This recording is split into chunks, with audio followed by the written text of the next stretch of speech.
Billy Murphy, unbelievable time. It's hard to believe 40 years now since that memorable championship game. Just from your recollection, what stands out the most from that particular game in your mind, leading up to and the game itself? Well, I think just the event itself. What a spectacular event, you know. Contrary to what people think, there was more than 42,000 people there because a bunch did break in, I found out, so it was closer to 50,000. And just the excitement of that and the game itself. As I told my kids after the game, they won on the scoreboard, but there were no losers that night. That was two great teams. It was a great spectacle, and you'll never forget it. You remember the regular season game with them, and do you remember the score of that game? Yes, I do. It was 27-7, but that again was misleading. It was 13-7 at the time. We threw the screen pass. Our kid Darius Charles was wide open, and we dropped the ball. And on the next play, fourth down, our center snapped it over the head of the guy. And of course, I didn't believe in losing by 20-7. I was going to try to win, and they intercepted. So it was misleading. It was much closer than the score. It was so memorable, and I'll never forget. I did a radio show before the game. I brought you up to the studio at WGSO with three of your players. Brought Otis up there with three of his players as well. Put you all in the same room. That was a pretty special time. I remember that vividly. I remember you talking about the state championship week. Yeah. Yes, we got called from all over the country.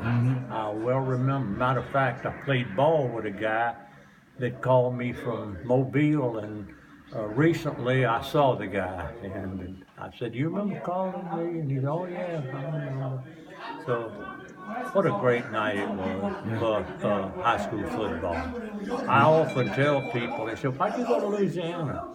Being from Alabama. I said, "Well, did you ever play before 45,000 people?" No. I said, "Well, it's big time over there."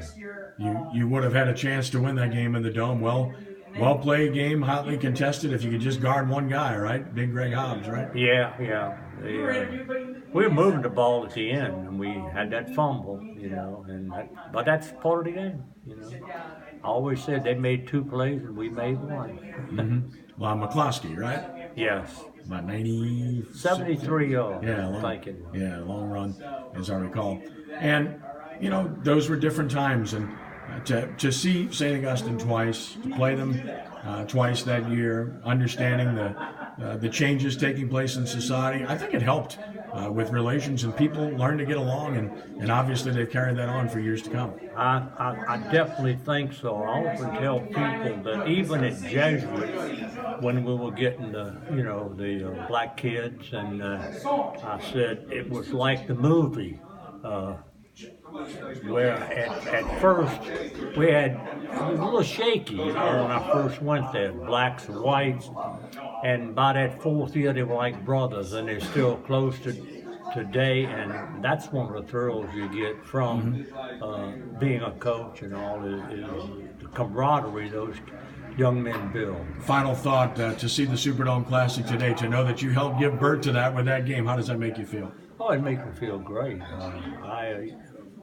I tell people we played a lot of our games in the Superdome because it's a long story, but I knew Eddie Connick Jr. played for me, and his dad had something to do with Superdome, and so we started playing doubleheaders when the Catholic was there, and it was great, and that led to the championship game in the Superdome. And then the state took it over.